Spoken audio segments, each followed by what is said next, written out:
আমার এই সাহিত্যের পথে চ্যানেলে এর আগে বেশ কয়েকটি সাহিত্য সমালোচনামূলক যে বিষয়বস্তু সেগুলি নিয়ে আলোচনা হয়েছে। খুব গুরুত্বপূর্ণ একটি বিষয় কিন্তু বাদ থেকে গেছে, সেটি হলো নারীবাদ বা নারী চেতনামূলক বিচার পদ্ধতি, যেটিকে বলা হয়ে থাকে। নারীবাদেরও কোনো আলাদা করে আলোচনা আমার এখানে নেই, এবং দ্বিতীয়ত এই যে আজকের পর্ব অর্থাৎ নারী চেতনামূলক বিচার পদ্ধতি, এই বিষয়টার আলোচনা তো নেই। তাই আমার মনে হলো যে তোমরা যারা ছাত্রছাত্রী তাদের জন্য এই আলোচনাটির বিশেষভাবে দরকার রয়েছে। সাহিত্যের পথের আজকের পর্বে আমরা মূলত আলোকপাত করব আমাদের সিলেবাসে যেটি রয়েছে অর্থাৎ নারী চেতনামূলক বিচার পদ্ধতি নিয়ে, কিন্তু এই আলোচনার সঙ্গেই আমরা নারীবাদের যে আলোচনা অর্থাৎ কিভাবে তার উৎপত্তি হয়েছিল সেই বিষয়েও খানিক সংক্ষিপ্ত বিবরণ রাখবো। তাই ভিডিওটি শেষ অবধি দেখবার অনুরোধ রইল। নারী চেতনামূলক বিচার পদ্ধতি, তার উৎপত্তি, ইতিহাস, বিকাশ এবং বাংলা সাহিত্যের এর অবস্থান কি, এই বিষয়টাই, এই পুরো আলোচনাটাই আজকে আমরা করব এই পর্বে। এবং আমি অন্য দিনের মতো আজকেও বলবো যে আজকে যে আলোচনাটি আমি করে দেব সেটা যদি তোমরা লিখে নিতে পারো তাহলেই এই বিষয়ক একটি সম্পূর্ণ নোট তোমাদের হয়ে যাবে। আচ্ছা, এবার আমাদের জানতে হবে প্রথমে এই নারী চেতনামূলক বিচার পদ্ধতি বলতে আমরা কি বুঝি। আধুনিক সাহিত্য সমালোচনার জগতে নারী চেতনামূলক বিচার পদ্ধতি বা ফেমিনিস্ট লিটারারি ক্রিটিসিজম একটি অত্যন্ত গুরুত্বপূর্ণ আর প্রভাবশালী তাত্ত্বিক ধারা। এই পদ্ধতিতে সাহিত্যকে কেবল শিল্প হিসেবে নয়, বরং সমাজে নারী পুরুষের ক্ষমতার সম্পর্ক, লিঙ্গ বৈষম্য, নারীর অধিকার ও আত্মপরিচয়ের দৃষ্টিকোণ থেকে বিচার করা হয়। সহজ কথায় এই পদ্ধতি জানতে চায় সাহিত্যে নারীকে কিভাবে দেখা হয়েছে, নারী নিজে কিভাবে তাকে দেখিয়েছে বা নিজে কি বক্তব্য রেখেছে, এবং পিতৃতান্ত্রিক সমাজ ব্যবস্থা সাহিত্যকে কিভাবে প্রভাবিত করেছে। তাহলে নারী চেতনামূলক বিচার পদ্ধতি কি? ফেমিনিস্ট লিটারারি ক্রিটিসিজম হলো এমন এক সাহিত্য সমালোচনা পদ্ধতি যা ফেমিনিস্ট থিওরি বা নারীবাদী তত্ত্বের ওপর ভিত্তি করে গড়ে উঠেছে। এই পদ্ধতি সাহিত্যের ভাষা, চরিত্র, কাহিনী, দৃষ্টিভঙ্গি ও সামাজিক প্রেক্ষাপটকে নারীর অভিজ্ঞতা ও অধিকারবোধের আলোকে বিশ্লেষণ করে। এবং এই যে পদ্ধতি বা এই যে ধারা, এর মূল উদ্দেশ্যগুলি কি কি? সাহিত্যে নারীর অবস্থান ও উপস্থাপনাকে বিশ্লেষণ করা, পুরুষতান্ত্রিক বা পিতৃতান্ত্রিক সমাজ ব্যবস্থার প্রভাবকে সাহিত্য বা শিল্পের ক্ষেত্রে চিহ্নিত করা, উপেক্ষিত নারী লেখক ও তাদের সাহিত্যকর্মের পুনর্মূল্যায়ন করা, সাহিত্যে লুকিয়ে থাকা লিঙ্গ বৈষম্য এবং সেক্সুয়াল পলিটিক্স এই বিষয়ে সমালোচনা করা। এবার আমাদের যে বিষয়টা সম্পর্কে একটু জেনে নিতে হবে সেটি হলো নারীবাদ সম্পর্কে, কারণ নারীবাদের উৎস বা নারীবাদের সৃষ্টি এই বিষয়টা ধরেই কিন্তু আজকের যে টপিক অর্থাৎ নারী চেতনামূলক বিচার পদ্ধতি তার উদ্ভব ঘটেছিল। সেই জন্য খুব সংক্ষেপে আমরা সেটাও জেনে নিই।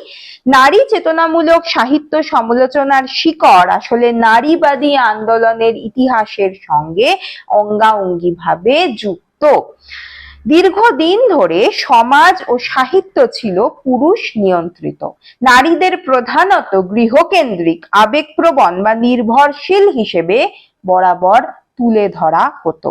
তাদের শিক্ষা, সম্পত্তি ও স্বাধীন মত প্রকাশের অধিকারকেও সীমিত করা হয়েছিল। এই বৈষম্যের বিরুদ্ধে ইউরোপ এবং আমেরিকাতে নারী মুক্তি আন্দোলনের সূচনা ঘটে। আধুনিক নারীবাদের ভিত্তিপ্রস্তর হিসেবে ধরা হয়ে থাকে ম্যারি ওলস্টোনক্রাফটের 1792 সালে প্রকাশিত a vindication of the rights of human গ্রন্থকে। তিনি যুক্তি দেন যে নারী ও পুরুষ উভয়ই সমানভাবে যুক্তিবান মানুষ, তাই নারীদেরও সমান শিক্ষা এবং সমান অধিকার পাওয়া উচিত। নারীবাদের নারীবাদের বেশ কতগুলি ওয়েভ রয়েছে, বেশ কতগুলি মানে 3টে ওয়েভ রয়েছে। প্রথম যে তরঙ্গ বা ফার্স্ট ওয়েভ অফ ফেমিনিজম হলো 19বিংশ শতাব্দীর শেষ ভাগ থেকে 20 শতাব্দীর প্রথম ভাগ পর্যন্ত বিস্তৃত। এই পর্যায়ের যে প্রধান দাবি তা ছিল নারীদের ভোটাধিকার, শিক্ষার অধিকার, সম্পত্তির অধিকার এবং আইনি সমতা। দ্বিতীয় ওয়েভ বা সেকেন্ড ওয়েভ যে ফেমিনিজম রয়েছে সেখানে কি বলা হলো, 1960-এর দশক থেকে 1980-র দশক পর্যন্ত এই আন্দোলন বিস্তৃত ছিল। এই সময় নারীরা কেবলমাত্র আইনি অধিকারী নয়, তার সঙ্গে সঙ্গে সাহিত্য, সংস্কৃতি, পরিবার, কর্মক্ষেত্র সর্বত্র যেন সমান অধিকার পায় এই বিষয়টা তুলে ধরা হলো। এবং আমাদের যে আজকের আলোচনা অর্থাৎ ফেমিনিস্ট লিটারারি ক্রিটিসিজম, এটাও কিন্তু ওই সময়কাল থেকেই গড়ে উঠেছিল। এই সময়ের গুরুত্বপূর্ণ কয়েকজন চিন্তাবিদের নাম আমরা এক্ষেত্রে উল্লেখ করতে পারি, যেমন কেট মিলেট, ম্যারি এলম্যান এই প্রমুখ।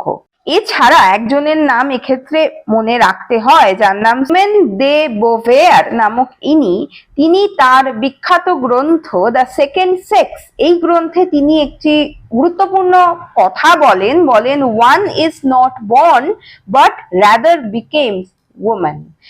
অর্থাৎ নারী হয়ে জন্ম নেওয়া নয়, সমাজে নারীর পরিচয় নির্মাণ করাটাই আসল কথা। যাই হোক, এরপর এসে যায় থার্ড ওয়েভ। 1990-এর দশক থেকে শুরু হয়ে যায়। এই পর্যায়ে নারীবাদ আরো বিস্তৃত হয়। এস ক্লাস ছাড়াও LGBTQ+ সম্প্রদায় এবং উপনিবেশ উত্তর সমাজের যে বিষয়গুলি, যে প্রশ্নগুলি, সেগুলি কিন্তু উত্থাপিত করা হয়। আমরা বর্তমানে যে চিন্তাধারার মধ্যে রয়েছি নারীবাদের, এটা কিন্তু এখনো সেই থার্ড ওয়েভের বিষয়বস্তুটাই রয়েছে। আসি এই ফেমিনিজম থেকে কিভাবে এই আজকের আলোচনা অর্থাৎ ফেমিনিস্ট লিটারারি ক্রিটিসিজম এই বিষয়টার বিকাশ ঘটছে। যদিও এর আনুষ্ঠানিক বিকাশ দ্বিতীয় নারীবাদী তরঙ্গের সময়ই ঘটেছিল, কিন্তু এর পূর্বসূরি হিসেবে অনেক সাহিত্য কর্মকে মনে রাখা হয় বা সেগুলিকে উল্লেখ করা যেতে পারে। অনেক গবেষকের মতে মধ্যযুগীয় সাহিত্যিক জিওফ্রে চসারের ওয়াইফ অফ ব্যাথ চরিত্রের মধ্যেও প্রাথমিক নারী চেতনার পরিচয় লক্ষ্য করা গেছে। আধুনিক ফেমিনিস্ট লিটারারি ক্রিটিসিজমের যে ভিত্তি তা নির্মাণে গুরুত্বপূর্ণ ভূমিকা পালন করেছিলেন ভার্জিনিয়া উলফ। তার 1929 সালে যে বিখ্যাত গ্রন্থ প্রকাশিত হয় এ রুম অফ ওয়ানস ওন, সেই গ্রন্থ থেকে তিনি বলেন, একজন নারীকে সৃষ্টিশীলভাবে লিখতে হলে তার নিজের একটি ব্যক্তিগত পরিসর এবং অর্থনৈতিক স্বাধীনতা থাকা প্রয়োজন। 1960-এর দশকের পর নারী চেতনামূলক সাহিত্য সমালোচনা আরো শক্তিশালী হয়ে ওঠে। এই সময় পুরুষ কেন্দ্রিক সাহিত্যকে নতুন ভাবে পড়া শুরু হয়। প্রশ্ন তোলা হয়, কেন সাহিত্য ইতিহাসে নারী লেখকদের স্থান কম? কেন অধিকাংশ নারী চরিত্র পুরুষের দৃষ্টির দ্বারা নির্মিত? কেন নারীর অভিজ্ঞতাকে সর্বজনীন সত্য হিসেবে দেখা হয় না? ফেমিনিস্ট লিটারারি ক্রিটিসিজমেরও কিন্তু 3খানা পর্যায় রয়েছে।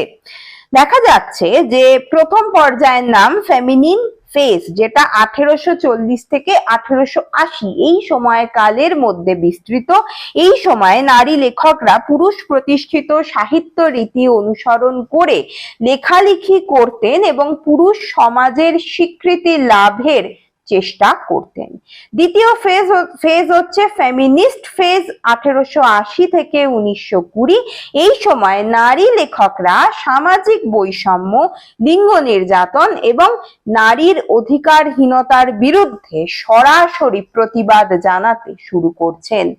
তৃতীয় হচ্ছে ফিমেল ফেজ 1920 পরবর্তী সময়। এই পর্যায়ে নারীরা পুরুষের অনুকরণ বা প্রতিবাদে সীমাবদ্ধ না থেকে নিজেদের অভিজ্ঞতা, আত্মপরিচয় এবং সৃজনশীলতাকে কেন্দ্র করেই সাহিত্য রচনা করছেন। অর্থাৎ প্রথম থেকে যদি তিনটে পর্যায়ে আমরা দেখতে পাবো যে প্রথম থেকে পুরুষ প্রতিষ্ঠিত সাহিত্যিক কীর্তিকে অনুসরণ করে লেখালেখি করছেন, এবং পরের পর্যায়ে এসে আমরা দেখব যে তারা নিজেদের অধিকারহীনতার কারণে খানিকটা হলেও পুরুষদের বিরুদ্ধে গিয়ে তার সেখানে প্রতিবাদ করছেন। তৃতীয় পর্যায়ে এসে তারা দুটো বিষয়কেই ভুলে গিয়ে নিজেদের মতো করে নিজেদের যে ব্যক্তিত্ব সেটা তৈরি করার চেষ্টা করছেন। আমরা অনেকক্ষণ আগে একটি লাইনের কথা বলেছিলাম, এখানে সিমন দে বুভিয়ার একটি বিখ্যাত কথা বলেছিলেন, যেখানে তিনি বলেছিলেন নারী হয়ে জন্ম নেওয়া নয়, না সমাজে নারীর পরিচয় নির্মাণ করাটাই আসল। আস্তে আস্তে আমরা ফেমিনিজম বা আমাদের এই আলোচ্য যে বিষয়টি নারী চেতনামূলক বিচার পদ্ধতি, সেখানেও আমরা দেখতে পাচ্ছি যে কোনো আর প্রতিবাদের জায়গা নয়, নিজের যে পরিচয় সেটা নির্মাণ করাই নারীবাদের একটি প্রধান বিষয় হয়ে দাঁড়াচ্ছে। এক্ষেত্রে একটি গুরুত্বপূর্ণ টার্ম আমাদের মনে রাখতে হবে, অর্থাৎ আমাদের এই আলোচনার সাপেক্ষে, সেটা হচ্ছে গাইনোক্রিটিসিজম। গাইনোক্রিটিসিজম কি? এলিন শোওয়াল্টার 1977 সালে প্রকাশিত এ লিটারেচার অফ দেয়ার ওন গ্রন্থে গাইনোক্রিটিসিজমের ধারণাটি প্রতিষ্ঠা করছেন। এটি নারী রচিত সাহিত্যকে নারীর অভিজ্ঞতা ও দৃষ্টিভঙ্গি দিয়ে বিশ্লেষণ করার একটি বিশেষ পদ্ধতি। এর উদ্দেশ্য কেবল পুরুষতান্ত্রিক সাহিত্যের সমালোচনা নয়, বরং নারী সাহিত্যের নিজস্ব ঐতিহ্য গড়ে তোলা। এই ক্ষেত্রে ব্ল্যাক ফেমিনিস্ট ক্রিটিসিজমও ভীষণভাবে গুরুত্বপূর্ণ।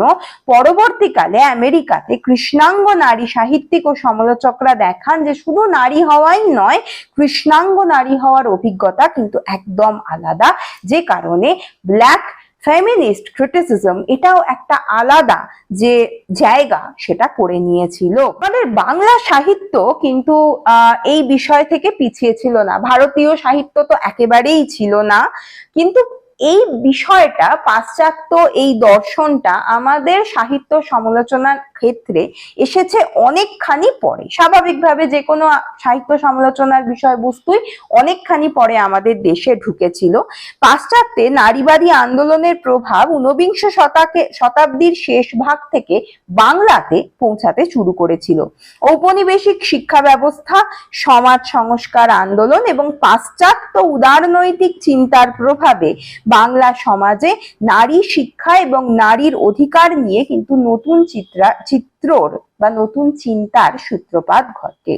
বাংলা সাহিত্যে নারী চেতনার বিকাশে বেশ কয়েকজন উল্লেখযোগ্য লেখিকার নাম তো করতেই হয়। প্রথম যার নাম আমরা করব তিনি হচ্ছেন কৃষ্ণ ভাবিনী দাস। বাংলার নারী চেতনার প্রাথমিক কণ্ঠস্বর ছিলেন তিনি।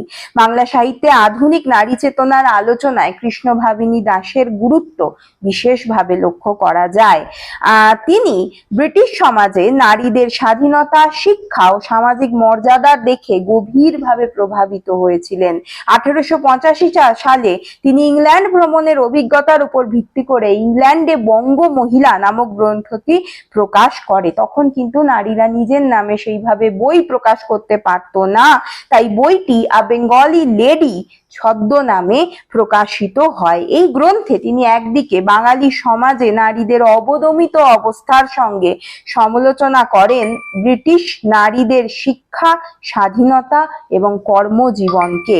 তার মতে বাঙালি নারীরা গৃহের চার দেওয়ালের মধ্যে সীমাবদ্ধ থেকে সমাজের মূল ধারায় বিচ্ছিন্ন হয়ে পড়েছিলেন। এই কৃষ্ণ ভাবিনী দাস একজন প্রাথমিক বা প্রথম দিকের নারী চেতনাবাদী ছিলেন আমাদের বাংলা সমাজে ও সাহিত্যের ক্ষেত্রে। পত্রে। তার কথা না বললে এই নারীবাদী সাহিত্য সমালোচনার বিষয়বস্তুটা সম্পূর্ণ হয় না বাংলা সাহিত্যে। তিনি অবশ্যই বেগম রোকেয়া, যিনি নারী চেতনার সুসংগঠিত একটি রূপ আমাদের দেশে গড়ে তুলতে পেরেছিলেন। সব থেকে শক্তিশালী প্রকাশ ঘটেছে বেগম রোকেয়ার রচনায়। তিনি বিশ্বাস করতেন নারীর প্রকৃত মুক্তির মূল চাবিকাঠি হলো শিক্ষা। তার বিখ্যাত বেশ কিছু গ্রন্থ, বিশেষ করে সুলতানার স্বপ্ন, এক কাল্পনিক নারী শাসিত সমাজের চিত্রকে অঙ্কন করেন, যেখানে বিজ্ঞান, যুক্তি, শিক্ষার মাধ্যমে নারীরা উন্নত সমাজ ব্যবস্থা গড়ে তুলছে। অপরদিকে বাসিনীতে তিনি পর্দা প্রথা ও নারীর সামাজিক অবরোধের কঠোর সমালোচনা করেছিলেন। এছাড়াও কবিতা সিংহ, এছাড়াও মল্লিকা সেনগুপ্ত, মন্দাক্রান্তা সেন, এই প্রমুখ লেখিকাদের নাম আমরা বিশেষভাবে বলতে পারি। মল্লিকা সেনগুপ্ত বাংলা সাহিত্যে নারী চেতনার বিবর্তনের একজন অন্যতম অবদানকারিণী ছিলেন। সমকালীন বাংলা কবিতায় একজন শক্তিশালী নারীবাদের কণ্ঠস্বর ছিলেন মল্লিকা সেনগুপ্ত। এছাড়া আমরা কবিতা সিংহের সম্পর্কে আগে আলোচনা করেছি বেশ কিছু কবিতায়। সেখানে আমরা দেখেছি সেই শক্তিশালী লেখিকা কিভাবে নারীদের দৃষ্টিকোণকে তুলে ধরেছিলেন বাংলা সাহিত্যে। তবে কেবলমাত্র যে নারীদের মাধ্যমেই নারী স্বাধীনতার প্রকাশ ঘটেছে তা নয়। যদি তাই হতো তাহলে বিদ্যাসাগর ছাড়া, বিদ্যাসাগরের অবদানকে আমরা ভুলে যেতাম এতদিনে।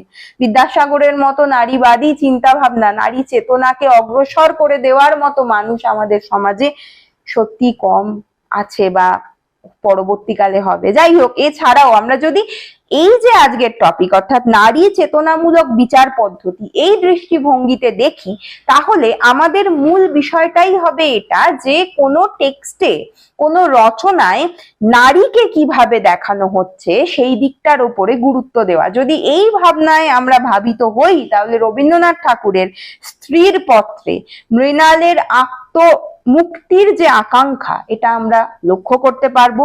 চোখের বালিতে বিনোদিনীর আত্মপরিচয়, বিনোদিনীর স্থান, এটা ভীষণভাবে গুরুত্বপূর্ণ।